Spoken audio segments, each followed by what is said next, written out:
आज़ादी का अमृत महोत्सव ਨੂੰ ਸਮਰਪਿਤ ਆਜ਼ਾਦੀ ਦਾ ਸਫ਼ਰ ਤਹਿਤ ਅਸੀਂ ਭਾਰਤ ਦੀ ਆਜ਼ਾਦੀ ਵਿੱਚ ਯੋਗਦਾਨ ਪਾਉਣ ਵਾਲੇ ਵੱਖ-ਵੱਖ ਮੰਨੇ ਪਰਮੰਨੇ ਅਤੇ ਗੁਮਨਾਮ ਆਜ਼ਾਦੀ ਸੰਗਰਾਮੀਆਂ ਦੇ ਜੀਵਨ ਦੇ ਪਹਿਲੂਆਂ ਤੋਂ ਤੁਹਾਨੂੰ ਜਾਣੂ ਕਰਵਾਉਂਦੇ ਹਾਂ।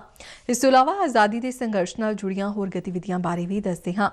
ਅੱਜ ਦੀ ਕੜੀ ਵਿੱਚ ਅਸੀਂ ਤੁਹਾਨੂੰ ਸਮਾਜ ਸੁਧਾਰਕ ਬ੍ਰਹਮਾ ਬੰਦਵ, ਸੁਤੰਤਰਤਾ ਸੈਨਾਨੀ ਮਗਨ ਭਾਈ ਦੇਸਾਈ ਅਤੇ ਆਜ਼ਾਦੀ ਘੁਲਾਟੀ ਅਤੇ ਅਭਿਨੇਤਾ ਅਵਤਾਰ ਕਿਸ਼ਨ ਹੰਗਲ ਦੇ ਜੀਵਨ ਬਾਰੇ ਜਾਣਕਾਰੀ ਦੇ ਰਹੇ ਹਾਂ।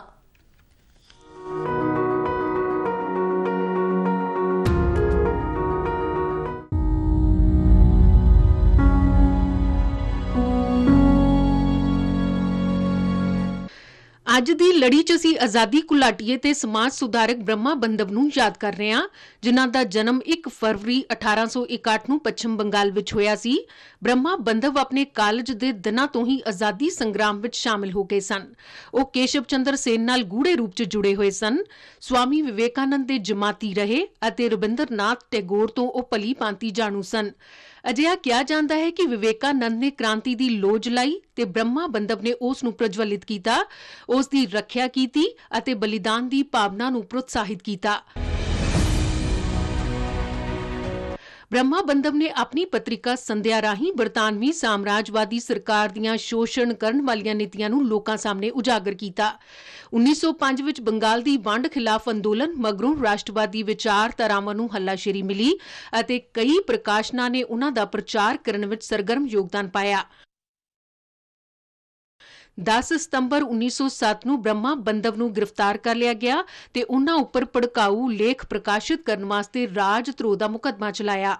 ਉਨ੍ਹਾਂ ਅਦਾਲਤ ਵਿੱਚ ਆਪਣਾ ਬਚਾਅ ਕਰਨ ਤੋਂ ਇਨਕਾਰ ਕਰ ਦਿੱਤਾ ਅਤੇ 23 ਸਤੰਬਰ 1907 ਨੂੰ ਉਨ੍ਹਾਂ ਦੇ ਵਕੀਲ ਚਿਤਰੰਜਨ ਦਾਸ ਰਾਹੀਂ ਅਦਾਲਤ ਰਾਹੀਂ ਇੱਕ ਬਿਆਨ ਪੇਸ਼ ਕੀਤਾ ਗਿਆ, ਜਿਸ 'ਚ ਉਨ੍ਹਾਂ ਕਿਹਾ ਕਿ ਮੈਂ ਸਮਾਚਾਰ ਪੱਤਰ ਸੰਧਿਆ ਦੇ ਪ੍ਰਕਾਸ਼ਨ, ਪ੍ਰਬੰਧਨ ਅਤੇ ਸੰਚਾਲਨ ਦੀ ਪੂਰੀ ਜ਼ਿੰਮੇਵਾਰੀ ਸਵੀਕਾਰ ਕਰਦਾ ਹਾਂ, ਪਰ ਮੁਕੱਦਮੇ 'ਚ ਹਿੱਸਾ ਨਹੀਂ ਲੈਣਾ ਚਾਹੁੰਦਾ, ਕਿਉਂਕਿ ਮੈਨੂੰ ਯਕੀਨ ਨਹੀਂ ਹੈ ਕਿ ਈਸ਼ਵਰ ਤੋਂ ਪ੍ਰੇਰਿਤ ਸਵਰਾਜ ਮਿਸ਼ਨ ਦੇ ਆਪਣੇ ਹਿੱਸੇ ਨੂੰ ਪੂਰਾ ਕਰਨ ਵਿੱਚ ਮੈਂ ਕਿਸੇ ਵੀ ਤਰ੍ਹਾਂ ਦੇ ਵਿਦੇਸ਼ੀ ਲੋਕਾਂ ਪ੍ਰਤੀ ਜਵਾਬਦੇਹ ਹਾਂ, ਜੋ ਸਾਡੇ ਉੱਪਰ ਸ਼ਾਸਨ ਕਰਦੇ ਨੇ ਅਤੇ ਜਿਨ੍ਹਾਂ ਦਾ ਹਿੱਤ ਨਿਸ਼ਚਿਤ ਰੂਪ 'ਚ ਸਾਡੇ ਸੱਚੇ ਰਾਸ਼ਟਰੀ ਵਿਕਾਸ ਵਿੱਚ ਰੁਕਾਵਟ ਨੇ।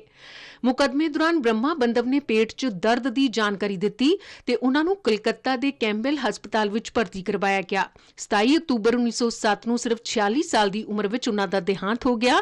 ਅਸੀਂ ਮਹਾਨ ਰਾਸ਼ਟਰਵਾਦੀ ਨੂੰ ਨਮਨ ਕਰਦੇ ਹਾਂ।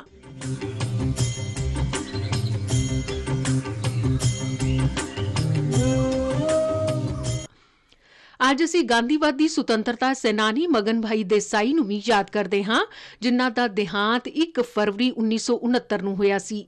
ਉਹ ਖਾਦੀ, ਹਿੰਦੀ, ਸਰਵੋਦਿਆ, ਬਾਲਗ ਸਿੱਖਿਆ ਤੇ ਗਾਂਧੀ ਸਾਹਿਤ ਨਾਲ ਸੰਬੰਧਿਤ 30 ਤੋਂ ਵੱਧ ਖੇਤਰੀ ਤੇ ਕੌਮੀ ਪੱਧਰ ਦੀਆਂ ਕਮੇਟੀਆਂ ਨਾਲ ਜੁੜੇ ਹੋਏ ਸਨ।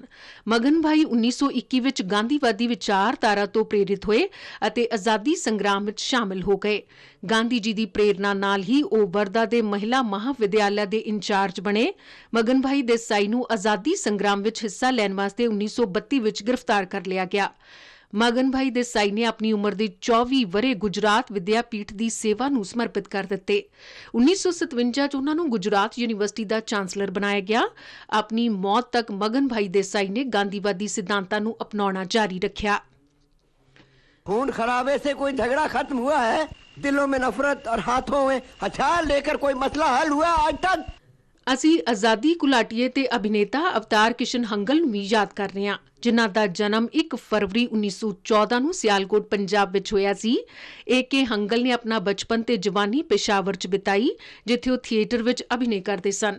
ਹੰਗਲ ਨੇ ਭਾਰਤੀ ਆਜ਼ਾਦੀ ਅੰਦੋਲਨ ਵਿੱਚ ਹਿੱਸਾ ਲੈਣ ਦੀ ਸ਼ੁਰੂਆਤ ਉਸ ਸਮੇਂ ਕੀਤੀ ਜਦੋਂ ਵਿਦਿਆਰਥੀ ਜੀਵਨ ਵਿੱਚ ਸਨ।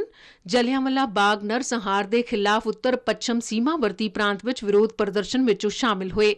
ਬਾਅਦ ਵਿੱਚ ਉਹ ਕਰਾਚੀ ਚਲੇ ਗਏ, ਜਿੱਥੇ ਉਨ੍ਹਾਂ ਨੇ ਬਰਤਾਨਵੀ ਸ਼ਾਸਨ ਦੇ ਵਿਰੋਧ ਵਿੱਚ 3 ਸਾਲ ਜੇਲ੍ਹ ਵਿੱਚ ਬਿਤਾਏ। ਉਨ੍ਹਾਂ ਭਾਰਤ ਦੀ ਆਜ਼ਾਦੀ ਤੱਕ ਬਰਤਾਨਵੀ ਸਾਮਰਾਜਵਾਦ ਖਿਲਾਫ ਸੰਘਰਸ਼ ਵਿੱਚ ਸਰਗਰਮ ਰੂਪ 'ਚ ਹਿੱਸਾ ਲੈਣਾ ਜਾਰੀ ਰੱਖਿਆ। ਪਾਕਿਸਤਾਨ ਵਿੱਚ 3 ਸਾਲ ਜੇਲ੍ਹ ਵਿੱਚ ਰਹਿਣ ਮਗਰੋਂ 1949 ਵਿੱਚ ਭਾਰਤ ਦੀ ਵੰਡ ਮਗਰੋਂ ਉਹ ਬੰਬੇ ਚਲੇ ਗਏ। ਭਾਰਤ ਆਉਣ ਦੇ ਬਾਅਦ ਹੰਗਲ ਦਾ ਅਭਿਨੇ ਕਰੀਅਰ ਸ਼ਾਨਦਾਰ ਰਿਹਾ। ਉਨ੍ਹਾਂ ਨੇ 1949 ਤੋਂ 1965 ਤੱਕ ਕਈ ਨਾਟਕਾਂ 'ਚ ਰੋਲ ਅਦਾ ਕੀਤੇ। ਏ.ਕੇ. ਹੰਗਲ ਨੇ 1966 ਤੋਂ 2005 ਤੱਕ ਦੇ ਆਪਣੇ ਜੀਵਨ ਦੌਰਾਨ ਤਕਰੀਬਨ 225 ਹਿੰਦੀ ਫਿਲਮਾਂ 'ਚ ਅਦਾਕਾਰੀ ਕੀਤੀ। ਅਸੀਂ ਇਸ ਮਹਾਨ ਸੁਤੰਤਰਤਾ ਸੈਨਾਨੀ ਨੂੰ ਸਲਾਮ ਕਰਦੇ ਹਾਂ।